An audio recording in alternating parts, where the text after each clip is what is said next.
ओम श्री गणेशाय नमः। ओम श्री परमात्मने नमः। श्रियं सरस्वतीं देवीं गणेशं स्कन्दमीश्वरं ब्रह्माणं वह्नीन्द्रादीनं वासुदेवं नमाम्यहम्। गुरुर्ब्रह्मा गुरुर्विष्णु गुरुर्देवो महेश्वरा गुरुर्साक्षात् परब्रह्म तस्मै श्री गुरुवे नमः। नारायण नमस्कृत्यं नरं चैव नरोत्तमं देवीं सरस्वतीं व्यासं ततो जयमुदीरयेत्। श्री पुरुषोत्तम मास महात्म कथा 17वां अध्याय। नारद जी बोले, हे कृपा के सिंधु, उसके बाद जागृत अवस्था को प्राप्त उस राजा दृढ़ धनवा का क्या हुआ सो मुझसे कहिए, जिसके सुनने से पापों का नाश कहा गया है। नारायण बोले, अपने पूर्व जन्म के चरित्रों को सुनने से आश्चर्य युक्त तथा सुनने की इच्छा रखने वाले राजा दृढ़ धनवा से वाल्मीकि ऋषि फिर बोले। वाल्मीकि बोले, इस तरह स्त्री के मुख से शीतल वाणी को सुनकर सुदेव शर्मा धैर्य धारण कर हरि भगवान में चित्त को लगाता हुआ दीर्घ श्वास लेकर दिनमुख सुदेव शर्मा जो होने वाला है वह होगा, यह मन में निश्चय कर पुष्प समिधा आदि के लिए वन को गया। इस प्रकार करते उस सुदेव शर्मा का कितना ही समय बीत गया। बाद में किसी दिन समिधा कुश फल पुष्प आदि लेने के लिए वन को गया। वहाँ जाकर सुदेव शर्मा मन से हरि भगवान के चरण कमलों का ध्यान करने लगा। उसी दिन उसका पुत्र सुखदेव अपने मित्रों के साथ बावली को गया। बावली में प्रवेश कर अपने मित्रों के साथ जल यंत्रों से जल फेंकता हुआ सब बालकों से खेल करते हुए अथाह जल में खड़ा हुआ। वह सुखदेव बालक मित्र बालकों से पीड़ित होकर मित्र वर्ग के भय से भागने की इच्छा करता हुआ गहरे जल में चला गया और श्वास रोककर अपने मित्र को छलने लगा। परंतु उसी गहरे जल में अतः जल में वो गोता लगाता हुआ वहाँ डूब गया और डूबकर उस बालक की मृत्यु हो गई।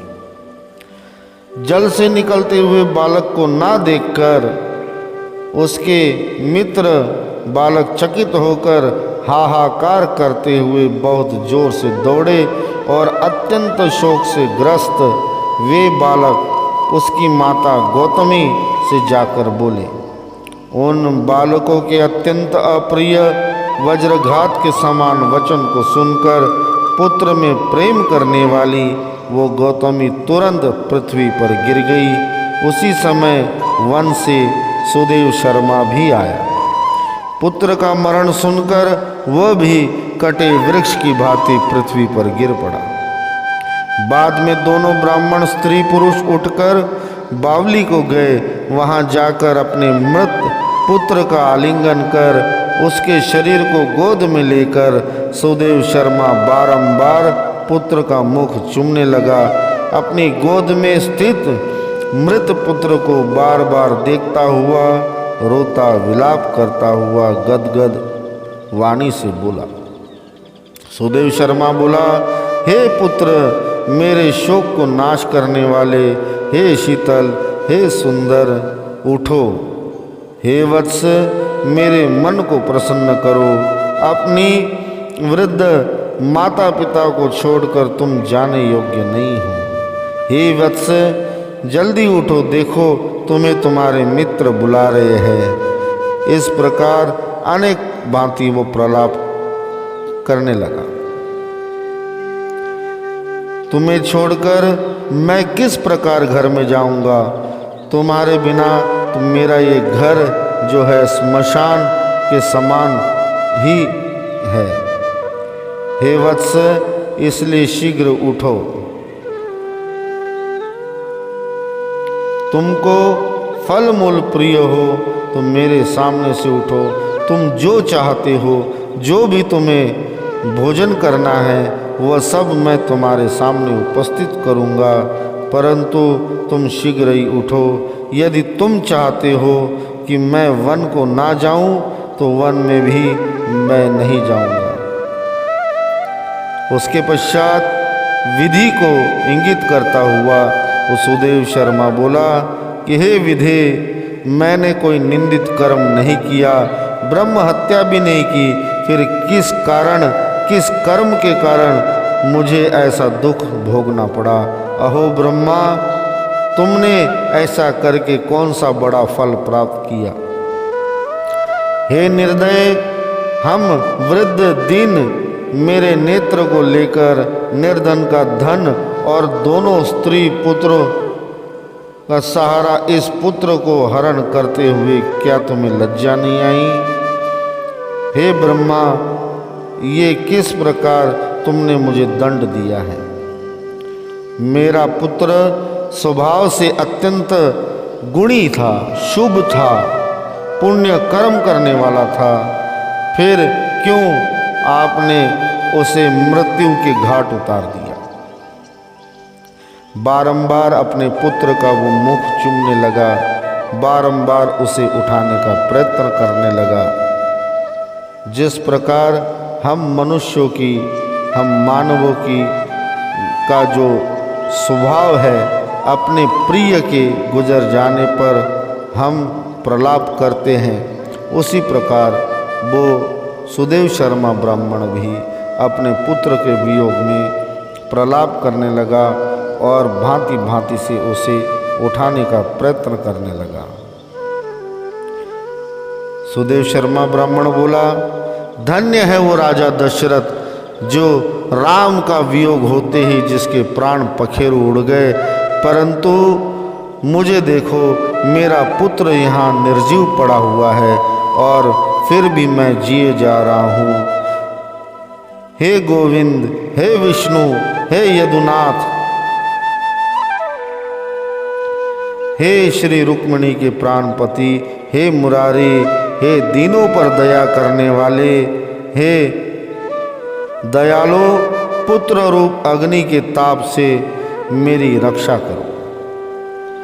हे देवादिदेव, हे समस्त लोक के नाथ, गोपाल, गोपीश, हे चक्र को हाथ में धारण करने वाले, यमुना के विष दोषों को हरने वाले, पुत्र रूप अग्नि के ताप से संतप्त मेरी रक्षा करो। वो बारंबार भगवान श्री कृष्ण को पुकारने लगा। बोला सुदेव शर्मा ब्राह्मण कि हे कृष्ण, मुझे मेरे अपराध का ऐसा दंड ना दे। आपने पहले ही कहा था कि मेरे 7 जन्मों तक मुझे पुत्र सुख नहीं है। मैं अज्ञानी मोह में फंसा हुआ आपकी उस बात को नहीं माना और बारंबार पुत्र प्राप्ति करने के लिए आपसे याचना करने लगा। तो हे प्रभु, मेरी उस भूल को क्षमा करो। इस पुत्र रूपी वियोग रूपी अग्नि से मेरी रक्षा करो। हमारे समान शठ कोई दूसरा नहीं है, ये हम जानते हैं, परंतु हे प्रभु, आपके वचनों का उल्लंघन करने का इतना बड़ा दंड आप हमें ना दे। इति श्री बृहन्नारदीय पुराणे पुरुषोत्तम मास महात्म्ये सप्तदशो अध्यायः समाप्तः। श्री हरि ओम शरणं, श्री हरि ओम शरणं, श्री हरि ओम शरणं। जय जय श्री राधे, जय जय श्री राधे, जय जय श्री राधे श्याम।